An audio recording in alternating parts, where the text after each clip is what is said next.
Hey guys, it's Penelope in London. What I'm going to show you is something on Pluto.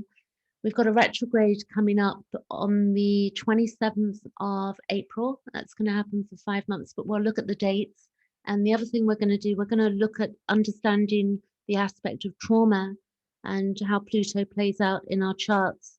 Pluto is not just about trauma, it's also to do with transmutation, transmuting, and it's very powerful in our astrology, evolutionary astrology particularly. We use Pluto as our baseline, and the north node and south node. North node is this path that we're on, and Pluto.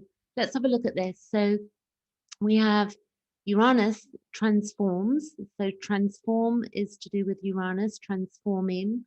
Transcending spirituality as well beyond this realm is Neptune. So transcend, Neptune transcend. And then with Pluto, we transmute. So it's transmutation. Pluto ultimately is the total collapse and death of attachments, emotional, leading to a new choice and passing of old ways. So currently we've got Pluto in the last leg of the sign of Capricorn. It moved there 2008 and it's going to be leaving there permanently on 2024. The next thing I will show you is the retrograde before I go forward. And what we've got is Pluto's going to go retrograde on 26 degrees Capricorn on April the 27th. And then it will go direct and 24 degrees Capricorn on October the 6th. And the average retrograde is 162 days. And then Pluto will move into Aquarius in 2023. Then it's going to go forward and RX, it's going to go retrograde twice. And then it's going to move fully into November 2024. So when we look at our own chart, what we want to be doing is analyzing what the Pluto is doing for us, and not just the house it's in, but also our natal, and then Pluto and the placement where it is for us. And then on top of that, we look at the aspects. Aspects are really important. So Pluto retrograde, when it comes, its main intention is and will be to liberate and decondition the depths of us individually and collectively. So it will be internal. And for me, I have Pluto retrograde at birth. Half the planet does, because retrograde happens every year with Pluto for a long time, 5 months. So we got 50-50 where people have it direct when they're born and then people have it retrograde. So it's worth looking at those planets. And then I will add here that this was said by Dane, and he said the Dane Rudier. I always not sure if I pronounced that correctly, but I'll double check. If you know, then you can tell me. The essential purpose of astrology is not so much to tell us what we will meet on our road, as it is to suggest how to meet it, and the basic reason for the meeting, which quality in us, which type of strength is needed to go through the specific phase of our total unfoldment as an individual person. So now what I'm going to do is show you something else that's going to be really useful to you. If you go here, this is Astro Seek. If you can see Astro / here -seek.com. And what we have is that this is the chart of today. You can see this is the home page, and you can get your own chart here if you go to birth natal chart. And if you scroll down below, then you can see the aspects that are happening today. But we're not going to look at that. What we're going to do is go to this side, and we're going to go to retrograde planets 2021. So if we scroll now, we've got Mercury, and it goes retrograde 3 times a year. You can see retrograde here, retrograde. And then it's got Venus, when that's going to go retrograde, December 19th, 2021. Mars, it's not going to go retrograde until it goes retrograde every 2 years. So I haven't got the date in front of me. Then we got Jupiter will go retrograde on June 20th. We got Saturn is going to go retrograde on May 23rd.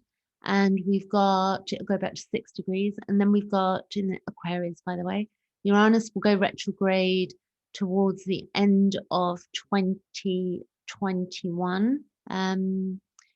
And then we've got retrograde August 20th, that will be 2021. And then Neptune will go retrograde on June the 25th. So they're all going retrograde at different dates, but we're looking at here, Pluto. Pluto, direct, January 1st, 2020, 24 degrees.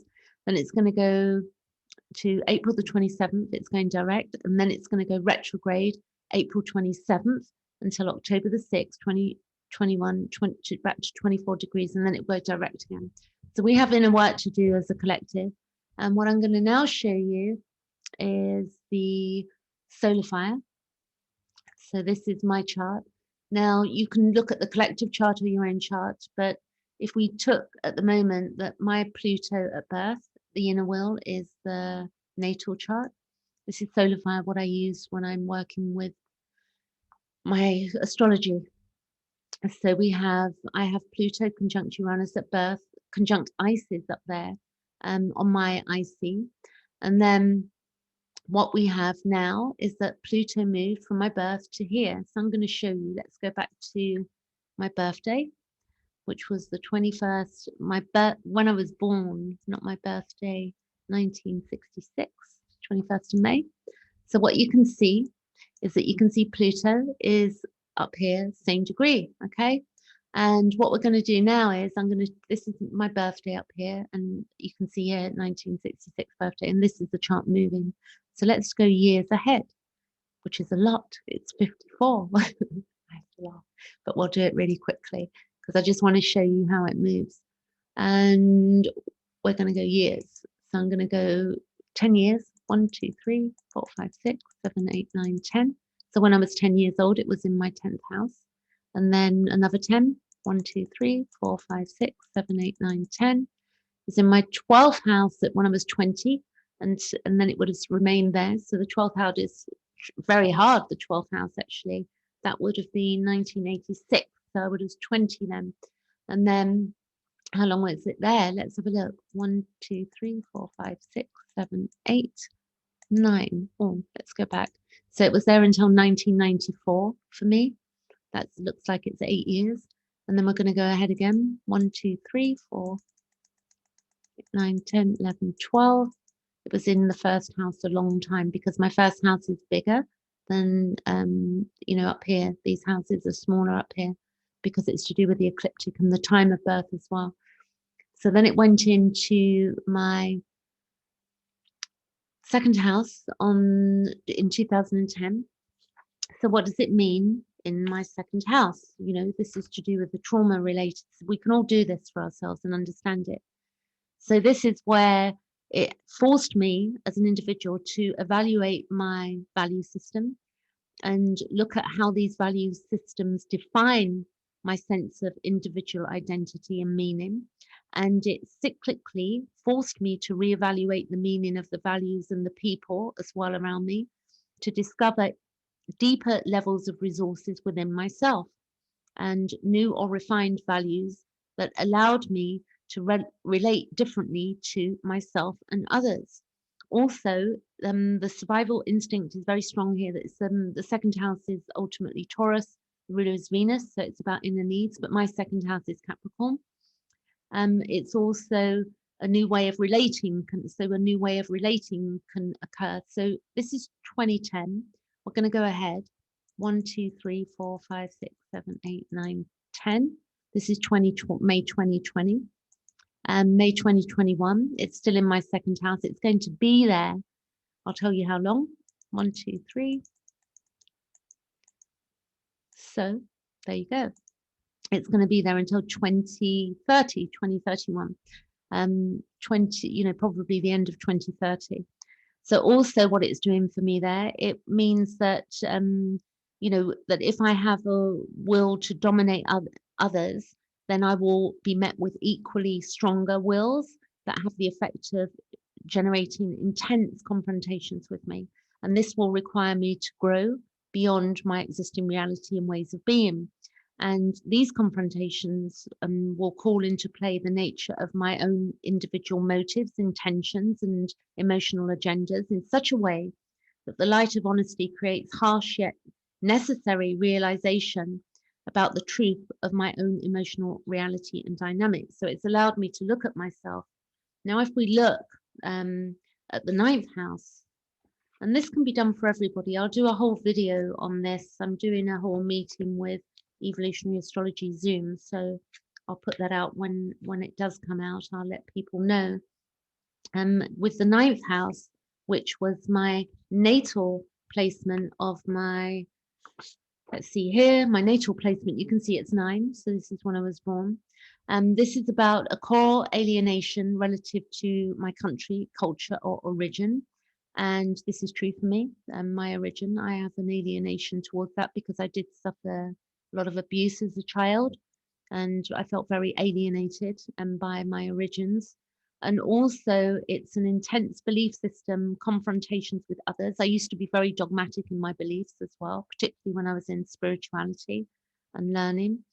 And it's where society in which my beliefs are fundamentally at odds with others, particularly around, I had a big thing about the belief around forgiveness because I'd been through trauma.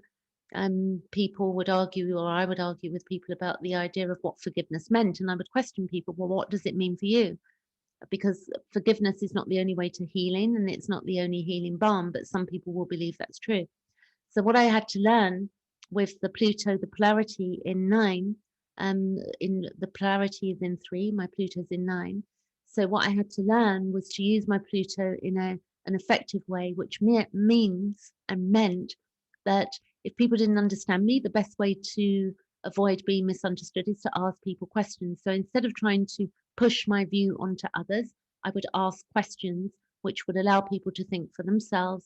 And it also teaches me and other people new views, because people would give me their view and I'd also be giving my view without pushing it. And when we stop pushing our views onto people, then people are more likely to listen to us as well.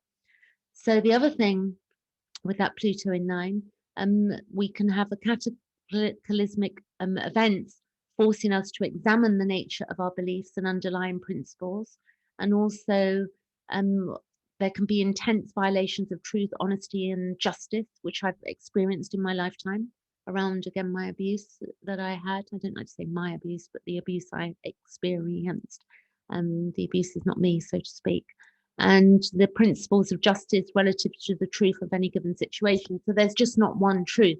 So when somebody's been through trauma and suffered abuse, there are going to be many different ways of it's going to be viewed by an individual. So it's been a lot of learning and growth for me. If you want to look at trauma with me on your chart, then I can do that. It's fascinating.